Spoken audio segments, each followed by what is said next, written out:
สบายดีบรรดาท่านเมื่อนี้ข้าพเจ้าจะมานำเสนอเกี่ยวกับสัญญาซื้อขายสิทธิ์นำใส่ที่ดินเป็นต้นแมนจะได้นินนัดใส่บรรดาหลักการทางด้านกฎหมายเกี่ยวกับสัญญาซื้อขายสิทธิ์นำใส่ที่ดินแล้วก็ได้ยกตัวอย่างเกี่ยวกับ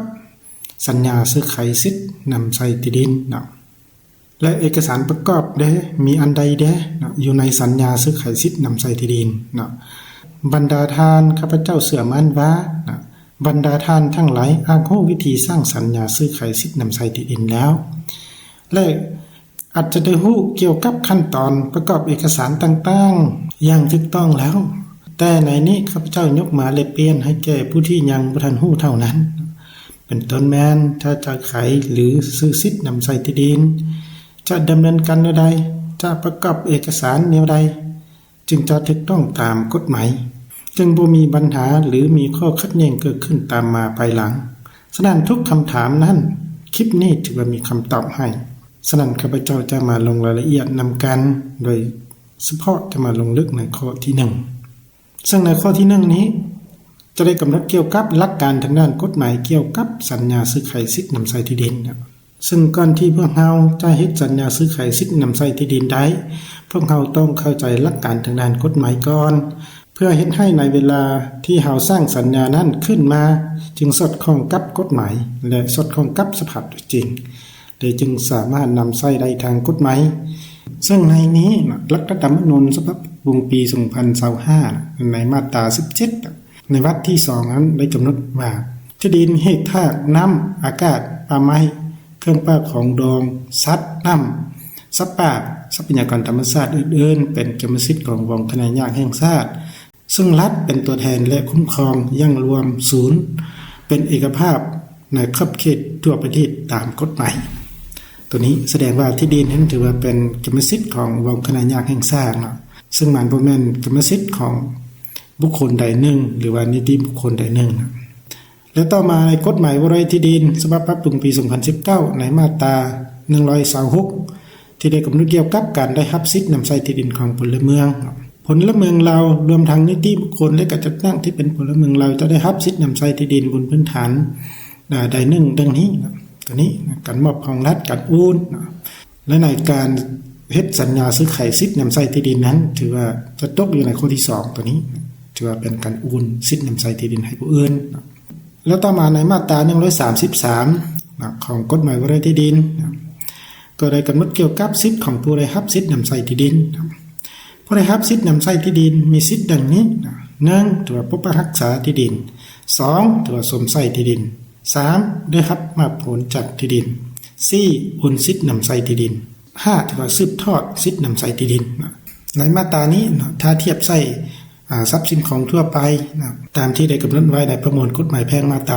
250ที่ได้กำหนดเกี่ยวกับสิทธิ์ในกรรมสิทธิ์ทรัพย์สินของต่างๆนั้นถือว่ามีอันที่1ถือว่าสิทธิ์ครอบครอง2ถือว่าสิทธิ์นำใช้3ถือว่าสิทธิ์ได้รับมากผล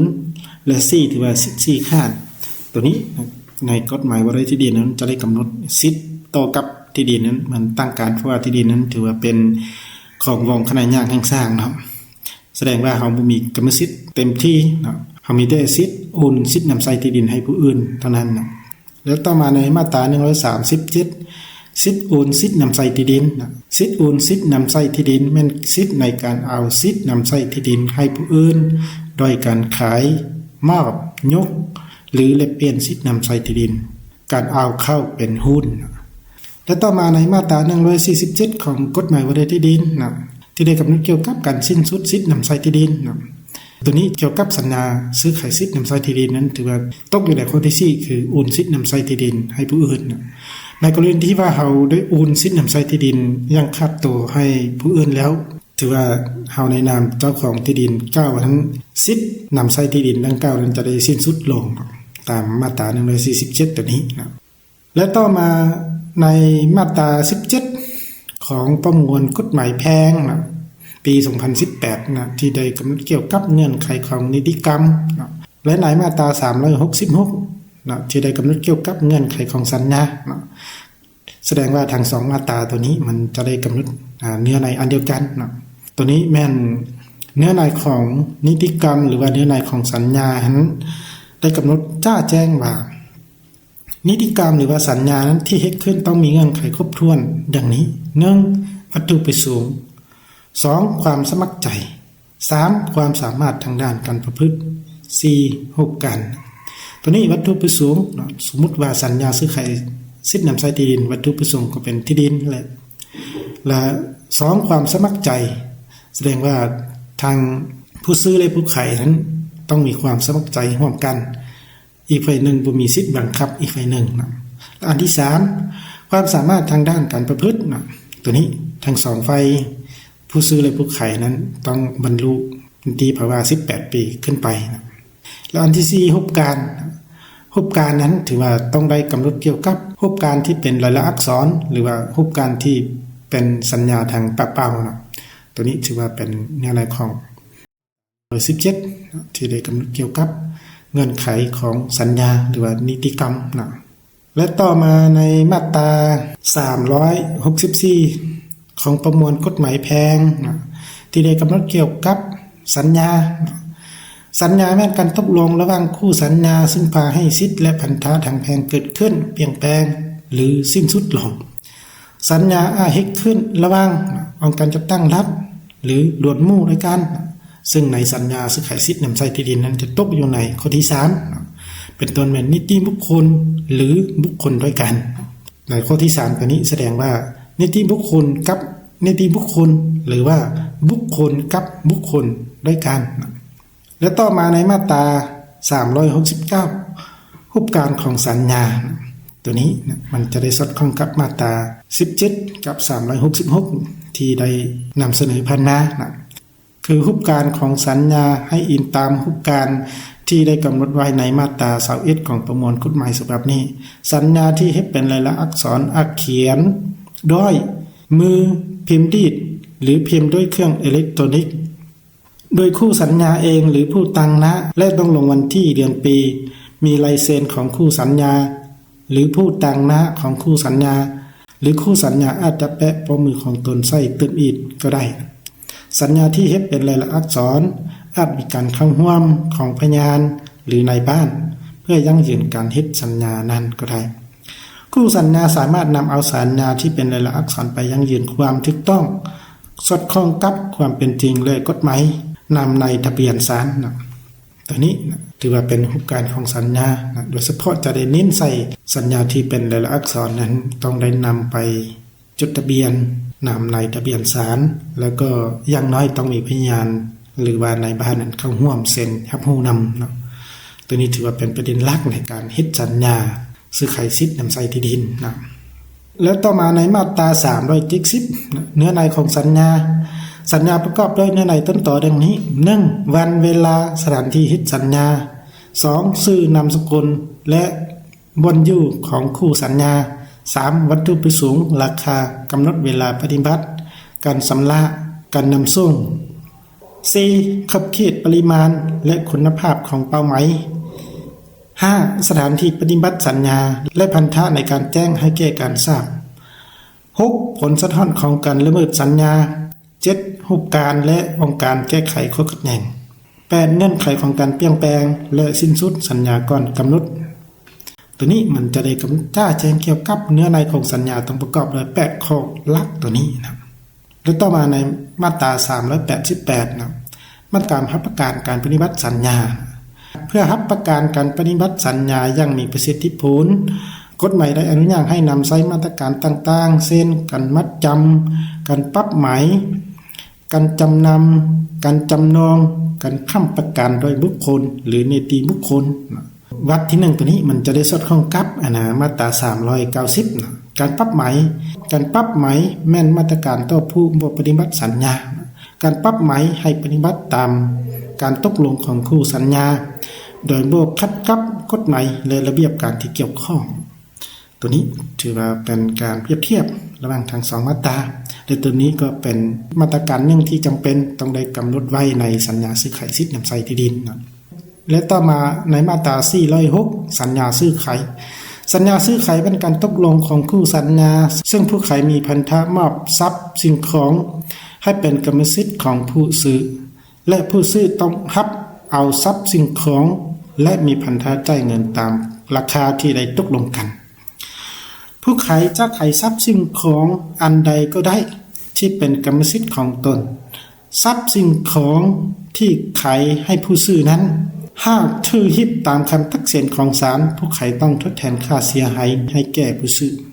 ในการฮิกสัญญาผู้ขายต้องแจ้งให้ผู้ซื้อทราบเกี่ยวกับสิทธิ์ของบุคคลอื่นในทรัพย์สิ่งของที่ขายเช่นทรัพย์สิ่งของที่ขายนั้นยังมีผู้เช่าอยู่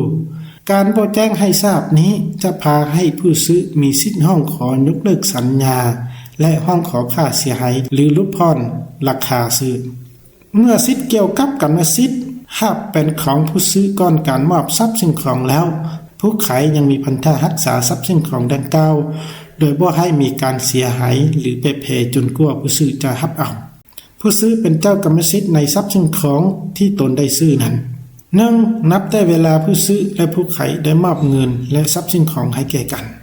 2นับแต่เวลาผู้ซื้อได้จ่ายเงินอย่างครบถ้วนเป็นต้นไปถึงผู้ขายจะบ่ทันได้มอบทรัพย์สิ่งของให้ก็ตามหรือนับแต่เวลาผู้ขายได้มอบทรัพย์สิ่งของให้แล้วแต่ผู้ซื้อยังบ่ทันได้จ่ายเงินตามการตกลงกันก็ตาม3สำหรับทรัพย์สิ่งของที่ได้ขึ้นทะเบียนผู้ซื้อได้กรรมสิทธิ์นับแต่เวลาที่ได้ขึ้นทะเบียนทรัพย์นั้นเป็นต้นไปถึงทรัพย์นั้นจะได้มอบหรือได้จ่ายเงินให้แก่กันแล้วก็ตามตัวนี้นะในสัญญาซื้อขายสิทธิ์นำใช้ที่ดินนั้นเป็นต้นจะได้ตกอยู่ในเงื่อนไขข้อที่3ตัวนี้นะและทั้งหมดนี้ก็เป็นหลักการทางด้านกฎหมายนะเกี่ยวกับสัญญาซื้อขายสิทธิ์นำใช้ที่ดินนะเป็นต้นแม่นรัฐธรรมนูญนะมาตรา17นะและกฎหมายว่าด้วยที่ดินและประมวลกฎหมายแพ่งนะฉะนั้นต่อไปนี้จะมาลงลึกในข้อที่2นะ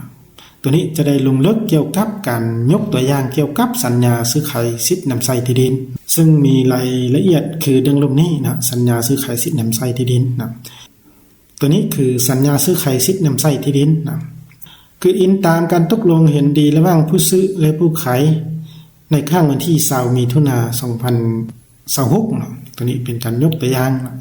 สัญญาฉบับนี้สร้างขึ้นระหว่างเท้าเอหวังดีอายุ38ปีอาชีพประชาชนปัจจุบันอยู่บ้านซอเมืองกอแกงไสยาบุรีนะโทรศัพท์0205นะและเท่าบีหวังได้อายุ40ปีอาชีพประชาชนปัจจุบันอยู่บ้านคอเมืองกอแกงไสยาบุรีโทรศัพท์นะตัวนี้จะเป็นฝ่ายผู้ซื้อทั้งสองฝ่ายได้ตกลงเห็นดีเป็นเอกภาพการดังนี้มาตราที่1ที่ตั้งของดินที่ดินตั้งอยู่บ้านซอเมืองกอแขงไสยาบุรีเนื้อที่ทั้งหมดจำนวน 2,000 ตารางเมตรซึ่งรายละเอียดของที่ดินมีคือดังนี้ขีดหน้าที่1ทิศเหนือติดกับดินของเท่ากอระยะ40เมตรทิศใต้ติดกับทางปูยางระยะ40เมตรทิศตะวันออกติดกับดินของเท่าขอระยะ50เมตรทิศตะวันตกติดกับดินของเท่าคอระยะ50เมตรตัวนี้แสดงว่า40คูณ50นะเท่า 2,000 ตารางเมตรนะซึ่งรายละเอียดตามใบตะเดียนฉบับเลขที่123นะลงวันที่13มันกร2018ตัวนี้ถือว่าเป็นมาตรา1ที่ตั้งของที่ดินและต่อมาในมาตราที่2นั้นว่าด้วยราคาและการชำระเงินนะทั้งสองฝ่ายได้ตกลงซื้อขายเป็นเงินจำนวน450ล้านกีบเขียนเป็นตัวหนังสือนะถือว่า450ล้านกีบฝ่ายผู้ซื้อได้ชำระให้ฝ่ายผู้ขายในเวลาเซ็นสัญญาฉบับนี้เป็นเงินจำนวน400ล้านกีบส่วนจำนวนที่เหลือจำนวน50ล้านกีบฝ่ายผู้ซื้อจะชำระให้ฝ่ายผู้ขายเป็น2งวดละ25ล้านกีบ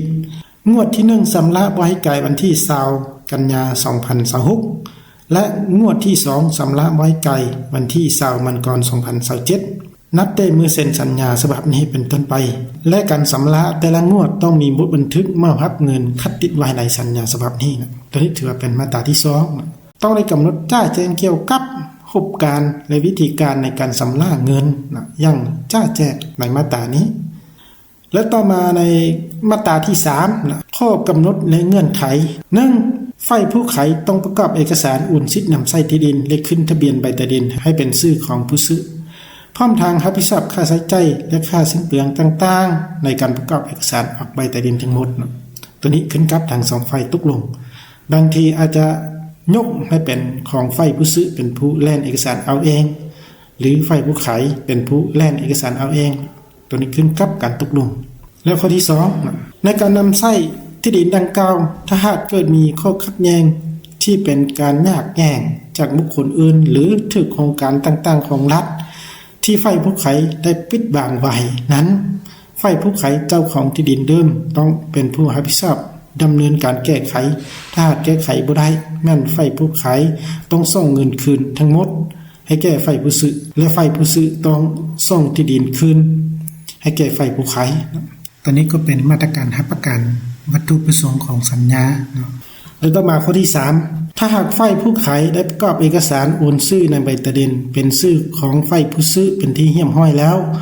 หากเกิดมีปัญหายากแย่งที่ดินเกิดขึ้นหรือถูกโครงการต่างๆตามมาภายหลังที่บ่เกี่ยวข้องกับฝ่ายผู้ขายแล้วให้เป็นความรับผิดชอบของฝ่ายผู้ซื้อทั้งหมดนะแล้วข้อที่4ในกรณีฝ่ายผู้ซื้อได้ชำระครบตามจำนวน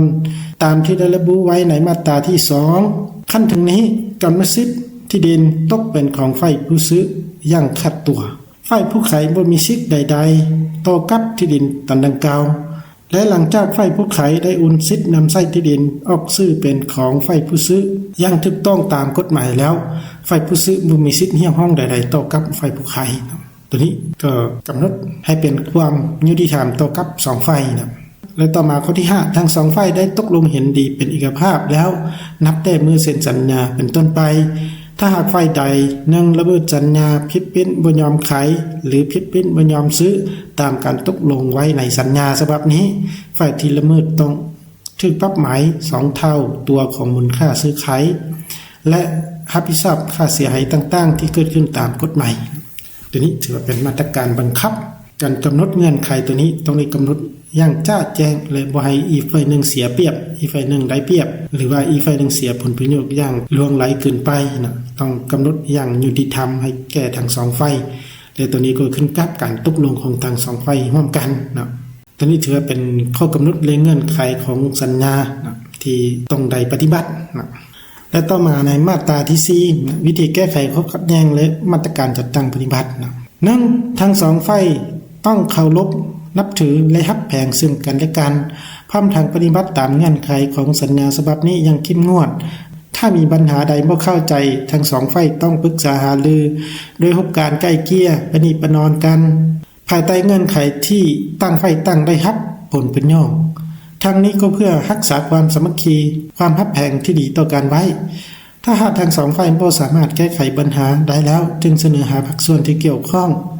เพื่อพิจารณาแก้ไขตามขั้นตอนของกฎหมายและทั้ง2ฝ่ายต้องเคารพการตัดสินขององค์การติดตั้งถือเป็นอันสิ้นสุดของข้อขัดแย้งนะข้อที่2สัญญาฉบับนี้รวมมี3หน้า4มาตราแต่ละมาตรามีเนื้อในอันเดียวกันและมีคุณค่าเท่าเทียมกันซึ่งได้มอบให้ฝ่ายผู้ซื้อเก็บไว้1ฉบับและฝ่ายผู้ขายเก็บไว้1ฉบับ3สัญญาฉบับนี้ที่สร้างขึ้นบนพื้นฐานความสมัครใจของทาง2ฝ่ายโดยบ่มีการบังคับหรือคุมคู่แต่ประการใด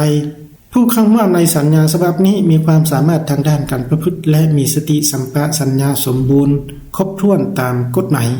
ข้อที่4สัญญาฉบับนี้มีผลศักดิ์สิทธิ์และมีผลบังคับใช้ได้ในทางกฎหมายนับแต่เมื่อทั้ง2ฝ่ายพร้อมพยานทั้ง3ท่านได้ลงลายเซ็นเป็นต้นไปที่บ้านซอวันที่20มิถุนายน2026ลายเซ็นและเป็นประมือผู้ขายลายเซ็นและเป็นประมือผู้ซื้อสื่อแจ้งพยานยั่งยืนถือว่ามี1 2 3 3ท่านหรือตัวนี้นะตามกฎหมายแล้วสัญญาที่เป็นลายลักษณ์อักษรนั้นถ้าอยากให้ถูกต้องตามกฎหมายแทนต้องได้นำไปจดทะเบียนหรือว่ายั่งยืนจากนายทะเบียนศาลจากแผนกยุติธรรมตัวนี้ถือว่าเป็นการยกตัวอย่างเกี่ยวกับสัญญาซื้อขายสิทธิ์นำไส้ที่ดินให้บรรดาท่านได้รับรู้แล้วต่อมาในข้อที่3เอกสารที่ประกอบคัดติดกับสัญญาซื้อขายสิทธิ์นำไส้ที่ดินได้มีอันใดแด้ตัวนี้เป็นต้นแม่นมีใบตะดินหรือใบแจ้งที่ดินหรือเอกสารที่เกี่ยวกับที่ดินนั้นและอันที่2บทบันทึกมอบรับเงินและอันที่3ใบมอบสิทธิ์นำไส้ที่ดินและต่อมาอันที่4กับใบยั่งยืนการซื้อขายสิทธิ์นำไส้ที่ดิน ซึ่งเอกสารแต่ละอย่างนั้นมีเนื้อในรายละเอียดคือดอลมนี่นะเป็นต้นแม่นตัวนี้เป็นเอกสารประกอบในสัญญาซื้อขายที่ดิน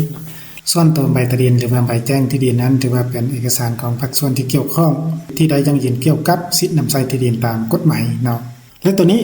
เป็นรูปบันทึกมอบรับเงินเนาะเกี่ยวกับการซื้อขายสิทธินำใช้ที่ดินเป็นเงินจำนวนล่วงหลายต้องได้เฮ็ดรูปบันทึกตัวนี้เป็นหลักฐานไว้เป็นต้นแม่นอิงตามสัญญาฉบับในวันที่20มิถุนายน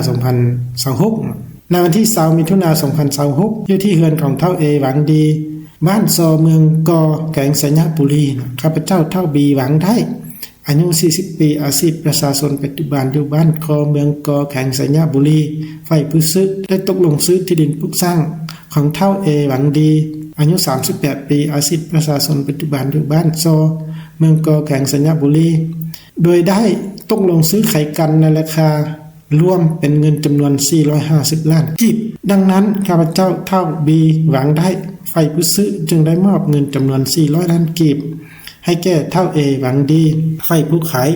โดยโอนผ่านธนาคารการค้าต่างประเทศลาวจากบัญชีเลขที่11ชื่อบัญชีเฒ่าบีหวังได้หาบัญชีเลขที่22ชื่อบัญชีเฒ่าเอหวังดีตามใบบินฉบับเลขที่03ลงวันที่20มิถุนายน2026เวลา 14:25 นาที 45 วิส่วนที่เหลือจำนวน50ล้านกีบข้าพเจ้าเฒ่าบีหวังได้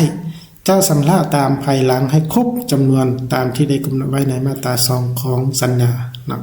ดังนั้นจึงได้สร้างบทบันทึกมอบรับเงินฉบับนี้ไว้เพื่อเป็นหลักฐานด้วยที่บ้านซอวันที่20มิถุนายน2026ผู้มอบเงินผู้รับเงินตัวนี้ตัวได้เฮ็ดบทบันทึกมอบรับเงินเพราะว่าเป็นเงินจำนวนล่วงหลายแล้วและเนื้อในของบทบันทึกมอบรับเงินนั้นถ้าใจสดก็ระบุว่าใจสดถ้าโอนผ่านธนาคารก็ระบุว่าโอนผ่านธนาคารอย่างละเอียดแจ้งไว้อยู่ในบทบันทึกมอบรับเงินฉบับนี้เพื่อเป็นหลักฐานไว้และก็เพื่อป้องกันบ่ให้มีปัญหาหรือมีข้อขัดแย้งเกิดขึ้นตามภายหลังตัวนี้ต้องเฮ็ดและอันต่อมาเอกสารอันต่อมาก็คือใบมอบสิทธิ์นำใช้ที่ดินตัวนี้ก็อิงตามสัญญาซื้อขายฉบับลงวันที่20มิถุนายน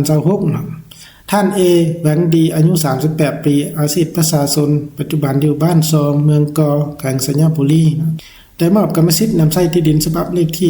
123ลงวันที่13มันก่อน2018ประเภทดินถือว่าเป็นดินปลูกสร้างเนื้อที่ 2,000 ตารางเมตรหรือว่าจักเฮกตาร์ก็ระบุใส่ทิศเหนือติดกับดินของเท่ากอระยะ40เมตรทิศใต้ติดกับทางปูยางระยะ40เมตรทิศตะวันออกติดกับดินของเท่าคอระยะ50เมตรทิศตะวันตกติดกับดินของเท่าคอระยะ50เมตรมอบให้แก่ท่านบีหวังได้อายุ40ปีอาชีพประชาชนปัจจุบันอยู่บ้านคอเมืองกอแขวงสัญญาบุรีโทรศัพท์ลักษณะการมอบโอนแม่นซื้อขายทรัพย์สินดังกล่าวมูลค่าดิน450ล้านกีบถ้ากรณีมีเฮือนพร้อมก็ได้เขียนมูลค่าของเฮือนพร้อมรวมมูลค่าถือว่า450ล้านกีบเขียนเป็นตัวหนังสือก็450ล้านกีบ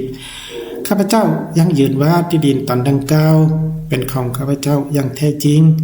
ถ้าหากมีปัญหาอย่างเกิดขึ้นตามภายหลังข้าพเจ้าจะรับผิดชอบตามระเบียบกฎหมายทุกประการดังนั้นจึงได้เฮ็ดใบมอบโอนสิทธิ์นำใช้ที่ดินนี้ไว้เพื่อเป็นหลักฐานและนำใช้ตามระเบียบกฎหมายที่บ้านซอวันที่26มิถุนายน2026ผู้มอบผู้รับพยานต้อง3ทานแล้วก็ในบ้านซอนั้นต้องเซ็นยันยืนตัวนี้ต้องผ่านในบ้านตัวนี้ก็เป็นเอกสารที่2ต้องมีแล้วต่อมาเอกสารที่3ใบยั่งยืนการซื้อขายสิทธิ์นำใช้ที่ดินเฮาในบ้านซอเมืองกอแขวงสัญญาบุรีต่อหน้าพยาน3ทานดังนี้1ท่านกออายุ47ปีอาชีพพนักงานท่านขออายุ45ปีอาชีพประชาชนท่านคออายุ35ปีอาชีพประชาชนยั่งยืนรับรู้ว่าในครั้งวันที่20มิถุนายน2026ท่านเอหวังดีอายุ38ปีอาชีพประชาชนปัจจุบันอยู่บ้านซอเมืองกอแขวงสัญญาบุรีได้ตกลงขายสิทธิ์นำใช้ที่ดินตามเอกสารฉบับเลขที่123ลงวันที่13มันก่อน2018ประเภทดินป ปลูกสร้างเนื้อที่ 2,000 ตารางเมตรหรือว่า1เฮกตาร์ก็ลงไปนะทิศเหนือติดกับที่ดินของเท่ากอระยะ40เมตรทิศใต้ติดกับทางปุยางระยะ40เมตรทิศตะวันออกติดกับที่ดินของเท่าขอระยะ50เมตรทิศตะวันตกติดกับดินของเท่าคอระยะ50เมตรขายให้แก่เท่าบีหวังได้อายุ40ปีอาชีพประชาชนปัจจุบันอยู่บ้านคอเมืองกอแข็งสัญญาบุรีทั้งสองฝ่ายซื้อขายกันมูลค่า450ล้านกีบเขียนเป็นตัวหนังสือนะก็ระบุไปนะและได้จ่ายเงินการเป็นที่เหี้ยมห้อยแล้วนับแต่มื้อเฮ็ดสัญญาเป็นต้นไปสิทธิ์เด็ดขาดตกเป็นของผู้ซื้อส่วนผู้ขายแม่นบ่มีสิทธิ์ทวงเอาคืนแต่ประการใดข้าพเจ้ายั่งยืนว่าที่ดินตอนดังกล่าวเป็นของข้าพเจ้าอย่างแท้จริง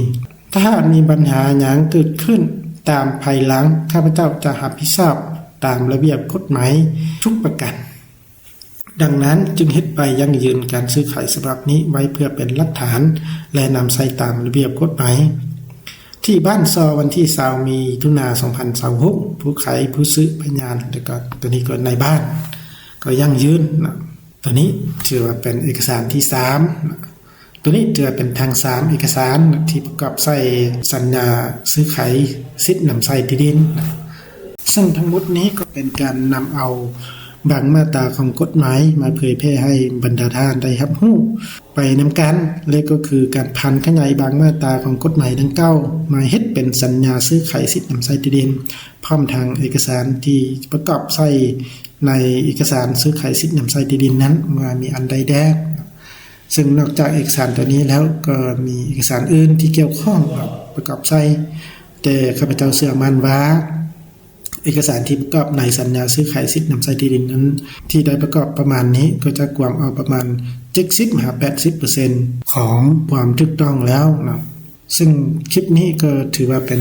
คลิปที่ยาวหลายพอสมควรนะแต่ก็เป็นการอธิบายอย่างละเอียดพอสมควรนะฉะนั้นหวังว่าคลิปนี้น่าจะเป็นประโยชน์บ่หลายก็น้อยให้แก่บรรดาท่านนะผู้รับชมนะฉะนั้นการนำเสนอของข้าพเจ้ามาฮอดนี้ก็ได้สิ้นสุดลงเพียงเท่านี้นะขอขอบใจ